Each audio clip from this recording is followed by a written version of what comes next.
Hello.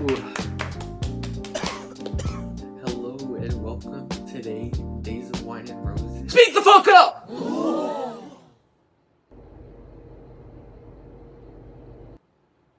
Hello and welcome to today, Days of Wine and Roses with Chevy Gray. I can say my name. I am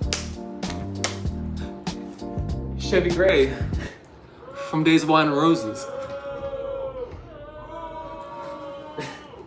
So, you're a musician. What do you think? What makes you attracted to making music? I don't know. I want to get like my personality out there, and I want to get messages out there that a lot of people aren't really like talking about nowadays. You know, I feel like everyone's just trying to like produce the next thing that's gonna be the most popular instead of producing the next thing that's gonna be impactful. Yeah, just speaking out like true to themselves, or like not being scared to like be weird. Yeah. Do you have any like inspirations, you would say, like musicians, artists? Well, I like Tripping Daisy, Butthole Surfers, and L7. But like, I listen to a lot of music. Yeah. There's like Days of Wine and Roses. That's a good artist. Yeah. And your most recent album, A Tribute to Phil, John Waters, is that an inspiration? Well, yeah, he is, but not like musically wise. But I believe that, well, kinda. He hosts like a punk festival every year with like L7 when like played at it once. But I think his movies, and same with like Rocky Horror, I think they project this idea that it is okay to be weird and to be like outside of normal. Yeah, to be, outside of the boundaries of like what people think is okay. Yeah, and be comfortable with the fact that people will judge you no matter what. Exactly. Yeah. If there was like one message you'd want to say for your music in general, do you think like you have an overall idea, or is it? Everyone needs to start thinking for themselves.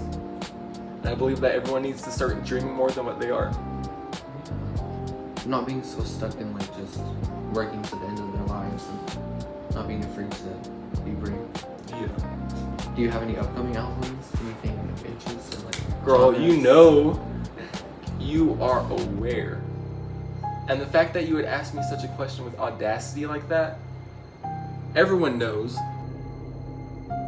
Yeah? Help! Don't you hear the audience? Everyone knows. I've got a new album coming out. Fire Breather. It's gonna be good. I bet it will be. It's like, I don't know. You could definitely tell I'm learning how to work with the software that I'm using and with the limitations that I have. And I don't know, I'm just like growing with it.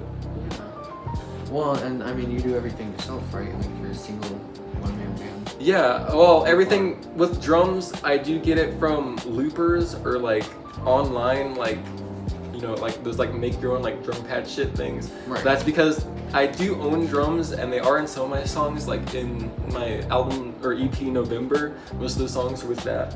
But I have an electric kit of drums. It just sounds like shit whenever I record them. I tried playing it. Yeah. Suck at it too. Yeah. So I mean, like, where do you come from?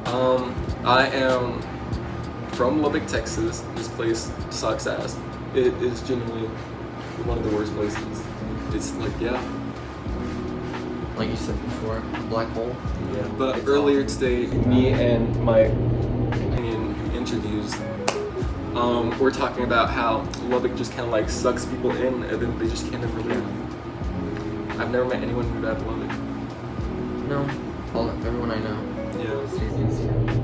I know some of my music, like Name of God and a few other songs. My cat's getting up on the right by the camera. Me personally, I don't know. I believe in the universe in a way.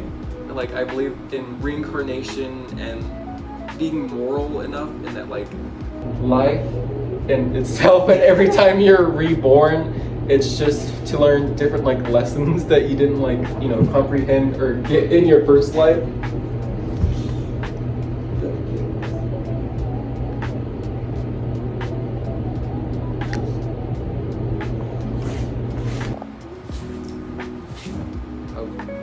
Let me call you back. Someone's here for a suit, I think. Coming, darling.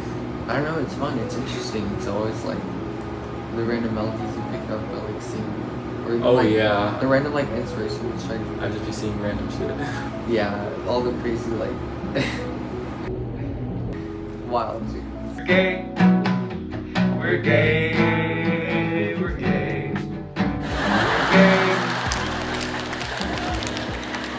Yeah, we switched the tide to the interview. It might go back and forth. We were trying to stretch for time, so this is content. So this is watchable material. Barely, even if it's barely. Cue laugh track. Editor. I'm the editor. I don't know. So what do you think about your style in general? Do you think you have your own style? Or? Like, I do think I know I'm like picking from other genres and like trying to create something new, but I believe that's just like what every subgenre and every new genre is anyways. But I don't know, I'm trying to bring back the psychedelic scene. I know it's like somewhat reviving with stuff like Post Animal, The Nude Party, like, you know, bands like that. But I believe that like instead of just trying to base myself off of like older bands or newer psychedelic bands or like grunge or like, I'm just doing like a mix of everything. As you can tell on my like A Tribute to Filth especially, like it jumps from like disco to like, you know, metal to like kind of punk. Like I know it's not like drastic changes yet. I know like I'm planning on hopping genres through albums and like in one point in the future I do want to do like the Wall or like Rocky Horror style like rock opera.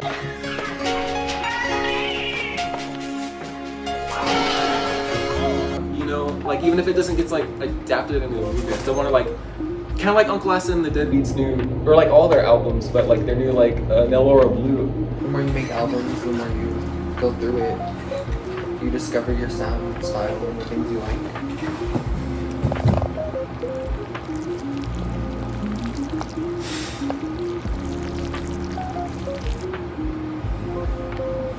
You got a little something there. Sorry.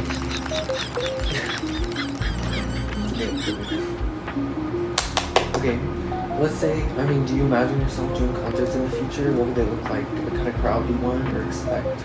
I want to do concerts so bad. First of all, I do struggle with some extent of social anxiety. But I believe I could push myself past it. But my biggest struggle is being a solo musician. I would have to resort to like doing one, like doing one of my backing tracks and then doing over it. And my biggest fear is that that wouldn't like lead to being more like original. I believe that would like, you know, look kind of like stupid.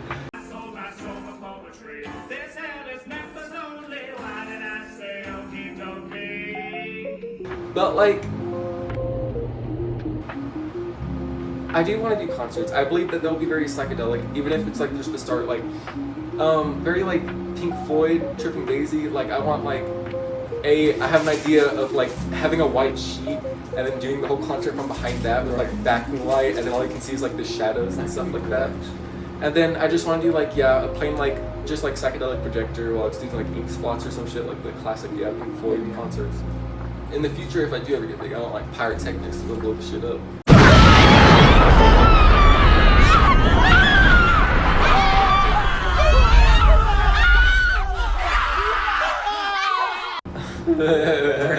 Yeah.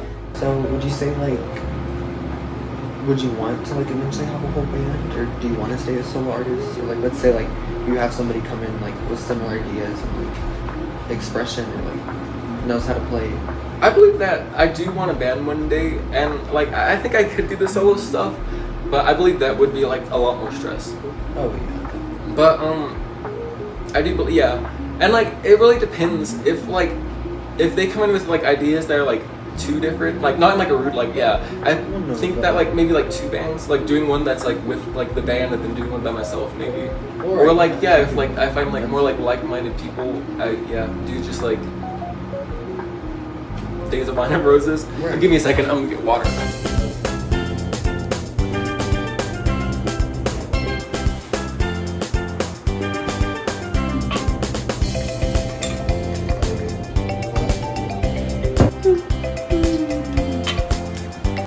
I don't know, so see, how has it been so far? I mean, trying to push yourself, make music, get out there. Like, do you think? there's been ups and downs for sure, but I mean, I guess that goes for everyone. Like, it's definitely hard trying to grow and advertise while doing the music, especially as a solo musician, because Right. all that stress is put on me. Like, me and you have been like making like stupid ass videos on like, you know, TikTok and shit. Right.